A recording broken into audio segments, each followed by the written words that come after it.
Hello everyone, welcome to UPSC time. मेरा नाम है अपर्णा ओझा और इस वीडियो में हम एनसीईआरटी ज्योग्राफी क्लास 9th के चैप्टर 2 की स्टडी करने जा रहे हैं, जिसका नाम है भारत की भौतिक विशेषताएं।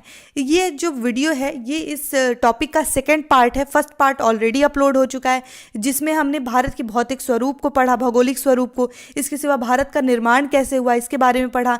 हमने पढ़ा भूसन्नति सिद्धांत को, प्लेट टेक्टोनिक थियरी को, फिर अल्फ्रेड वेगनर के महाद्वीपीय विस्थापन सिद्धांत को भी थोड़ा सा समझा, जिसे हमने रिलेट किया प्लेट टेक्टोनिक थियरी को। साथ ही हमने हिमालय को बहुत ही अच्छे से समझ लिया है ना। और 2 मैप्स भी देख लिए अच्छे से, जिसे आप बनाइएगा जरूर। अगर आपने अभी तक वो वीडियो नहीं देखी है तो लिंक दे दिया जाएगा कमेंट बॉक्स में, आप प्लीज़ जाके जरूर से देख लीजिएगा। बहुत इंपॉर्टेंट वीडियो है, आप उसको देख लेंगे तो आपको सब कुछ क्लियर हो जाएगा। अब इस वीडियो में हम बात करेंगे आगे, जिसका जो पहला टॉपिक है हमारा वो है उत्तरी मैदान। इसके बारे में बात कर लेते हैं। अब देखिए, उत्तरी मैदान की बात करें तो यहाँ पे एक चीज़ ध्यान रखिए कि 3 प्रमुख नदियां, गंगा, सिंधु, दूसरा ब्रह्मपुत्र और उनकी सहायक नदियों से मिलकर बना हुआ है उत्तरी मैदान। जलोढ़ मृदा से बना हुआ है। विस्तार है 7 लाख वर्ग किलोमीटर, है ना। और इसकी लंबाई है 2460 किलोमीटर और 240 से 320 किलोमीटर लगभग इसकी चौड़ाई है। जलवायु अनुकूल होने के कारण कृषि के लिए बहुत ही महत्वपूर्ण है। भारत का अत्यधिक उत्पादक क्षेत्र है ये। 3 उपवर्गों में विभाजित किया गया है। गंगा का मैदान, पंजाब का मैदान, ब्रह्मपुत्र का मैदान। गंगा का मैदान घाघरा और तिस्ता नदियों के बीच स्थित है। क्षेत्र कौन कौन सा है? हरियाणा, दिल्ली, उत्तर प्रदेश, बिहार, झारखंड। अगर आप यूपी पीसीएस का एग्जाम देने वाले हैं तो ये जो टॉपिक है ना, बहुत इंपॉर्टेंट है, इसको जरूर लिख लीजिए, ठीक है। पंजाब का जो मैदान है, इस मैदान में दोआब क्षेत्रों की संख्या बहुत अधिक है, ठीक है। और जो ब्रह्मपुत्र का मैदान है, ब्रह्मपुत्र का मैदान खास करके असम में फैला हुआ है, ठीक है। आकृतियों के आधार पर मैदान का विभाजन 4 वर्गों में है: खाबर, तराई, भांगर और खादर। खाबर क्या है? नदियां पर्वतों से नीचे उतरते समय ढाल पर 8 से 16 किलोमीटर चौड़ी पट्टी में निक्षेपित करती हैं, ठीक है। सभी जो सरिताएं हैं इसमें आकर के विलुप्त हो जाती हैं। तराई क्षेत्र क्या है? देखिए, वह दलदली और नमी भरा क्षेत्र है जहां सरिताएं पुनः निकल कर आ जाती हैं बाहर, ठीक है। भाबर क्षेत्र क्या है? पुराने जलोढ़ का बना हुआ है। उसके सिवा नदियों में बाढ़ वाले मैदान के ऊपर स्थित है, ठीक है। चूनेदार निक्षेप इसमें पाए जाते हैं जिसे कंकड़ कहते हैं। खादर क्षेत्र कौन सा है? खादर क्षेत्र क्या है? देखिए, बाढ़ वाले मैदानों के नीचे नए और धुआं क्या होता है ना कि धुआं निक्षेपों को कहते हैं खादर क्षेत्र, ठीक है। इसका जो निर्माण है लगभग प्रत्येक वर्ष होता है, उपजाऊ होता है, ये गहन खेती के लिए आदर्श होते हैं। अब आपको आई थिंक उत्तरी मैदान अच्छे से क्लियर हो गया होगा। इसे भी आप लिख लीजिए चाहे तो, ठीक है। जैसे ब्रह्मपुत्र मैदान बिहार, झारखंड, पश्चिम बंगाल। भाबर शिवालिक के समानांतर धाराएं गायब हो जाती हैं। तराई क्या होता है? भाबर के दक्षिण में गीले और धसाऊ जमीन होती है ना, धंसने वाली जमीन, थोड़ी दलदली सी होती है, जैसे वन क्षेत्र हो गया। भाबर क्या हो गया? पुरानी जलोढ़क मिट्टी है। कैल्शियम युक्त जमा होता है, कैल्शियम युक्त मिट्टी पाई जाती है यहाँ पे, कंकड़ उसे कहते हैं। खादर क्या हो गया? नई युवा जमा मिट्टी है, गहन कृषि के लिए उपजाऊ है, ठीक है। इसे आप नोट कर लीजिएगा शॉर्ट में। अब हम बात करेंगे प्रायद्वीपीय पठार के विषय में, ठीक है। प्रायद्वीपीय पठार के विषय में बात करें, देखिए, पुराने क्रिस्टलित, आग्नेय और रूपांतरित सैलों से बना है। ये गोंडवाना भूमि से के टूटने और अपवाह के कारण बना है। 2 भाग हैं इसके, मध्य उच्च भूमि और दक्कन का पठार। वह भाग जो पठार का जो कि मालवा के पठार के अधिकतर भागों में फैला हुआ है। मध्य उच्च भूमि यह वह भाग है जो कि मालवा के पठार में के अधिकतर भागों में फैला हुआ है। नदियां कौन कौन सी यहाँ पे? चंबल, सिंध, बेतवा, केन दक्षिण पश्चिम और उत्तर पूर्व की तरफ बहती हैं ये, है ना। इसके सिवा ध्यान रखिए कि पूर्वी विस्तार कहाँ पे है? बुंदेलखंड, और बुंदेलखंड के नाम से जाना जाता है। बुंदेलखंड वह बहोल खंड के नाम से जाना जाता है, ठीक है। ये इसका विस्तार क्षेत्र है। दक्कन के पठार की बात कर लेते हैं। देखिए, त्रिभुजाकार भाग है ये, नर्मदा के दक्षिण में स्थित है, पश्चिम में ऊंचा है, पूर्व में जो है ढाल कम है इसका, जिसे इसे मेघालय, कहा जाता है, ठीक है, शिलोंग पठार कहा जाता है, उत्तर कराची पहाड़ी कहा जाता है, ठीक है, कार्बी शिलोंग पठार कहा जाता है, ये भी ध्यान रखिएगा। एक भ्रंश की वजह से छोटा नागपुर से अलग हो गया है ये। पूर्वी घाट और पश्चिमी घाट की बात कर लेते, देखिए विस्तार, पूर्वी घाट की बात करें तो इसका विस्तार महानदी के दक्षिण में नीलगिरी तक है, विस्तार सतत नहीं है। दक्षिण पश्चिम में सेवराय, ठीक है, सेवराय और जवादी की पहाड़ियां स्थित है। यहाँ पे ऊंचा शिखर है, महेंद्रगिरी के नाम से जाना जाता है, ठीक है। और पश्चिमी पठार की बात करें तो पूर्वी से ये ऊंचा है, 900 से 1600 मीटर तक ऊंचाई है इसकी। पर्वतीय वर्षा होती है यहाँ पे। उत्तर में देखिए दक्षिण की ओर ऊंचाई इसकी ज़्यादा है, ठीक है, उत्तर से दक्षिण की ओर इसकी जो ऊंचाई है वो अधिक है।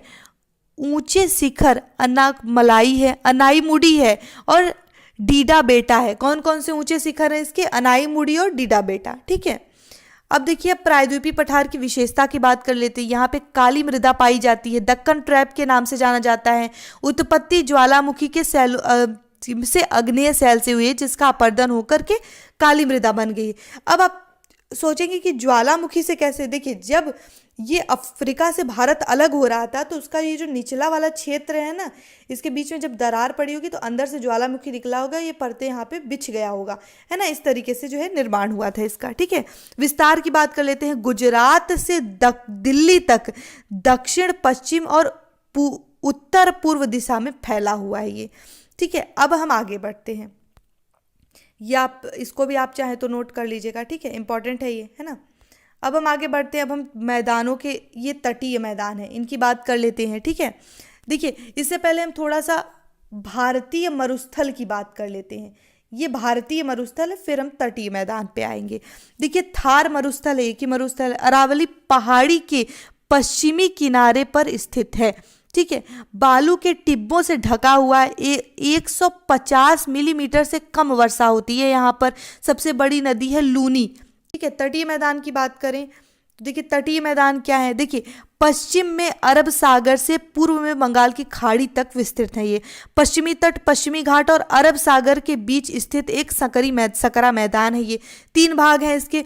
उत्तरी कोकड़ जो कि मुंबई और गोवा में है, स्थित है। मध्य कन्नड़ क्षेत्र, मध्य कन्नड़ मैदान, फिर दक्षिणी मालाबार तट।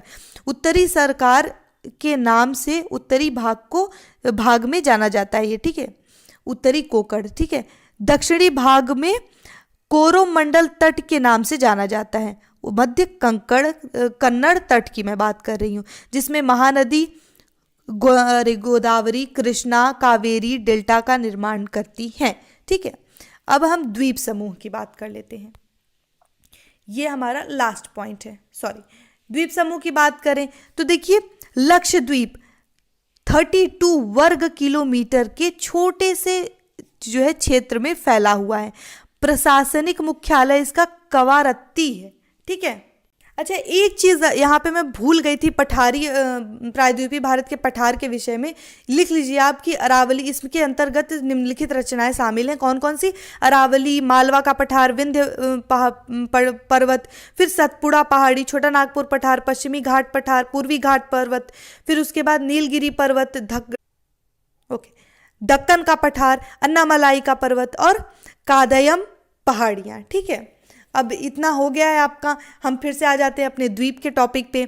अब द्वीप के टॉपिक की बात करें तो देखिए ये जो लक्षद्वीप की हम बात कर रहे थे, ये जो लक्षद्वीप है ये जो है प्रवाल 2 सेंटीमीटर का होता है, प्रवाल से बनती है। प्रवाल क्या है? थोड़ा सा प्रवाल के बारे में समझिए।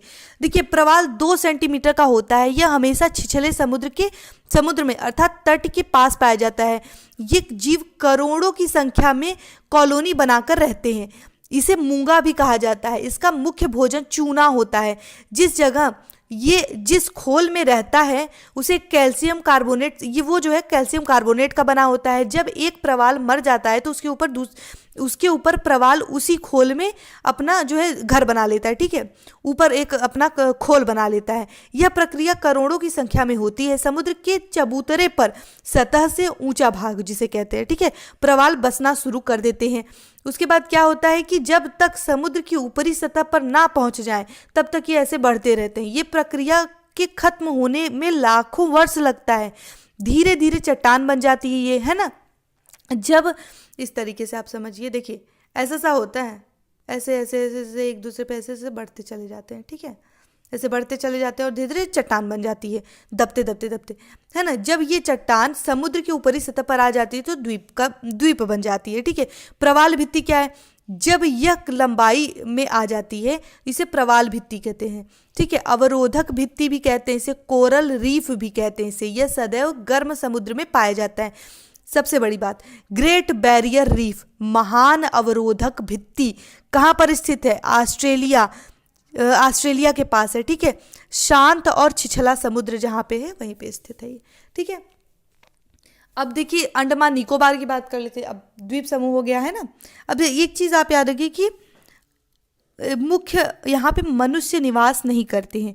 एक है पिटली द्वीप, यहाँ पे मनुष्य निवास नहीं करते हैं, पक्षी आभरण है ये। अंडमान निकोबार की बात कर लेते हैं। देश की रसा के लिए बेहद महत्वपूर्ण है ये, है ना।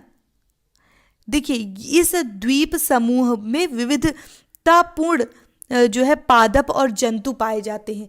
थोड़ा सा आप समझिए कि अंडमान निकोबार आराकान द्वीप पर्वत श्रेणी का ही विस्तार है, ठीक है। और एक चीज आप याद रखिए कि अंडमान के दक्षिण में नारकोंडम द्वीप एक सुसुप्त ज्वालामुखी है, नारकोंडम द्वीप पर, ठीक है। बैरन द्वीप एक सक्रिय ज्वालामुखी है।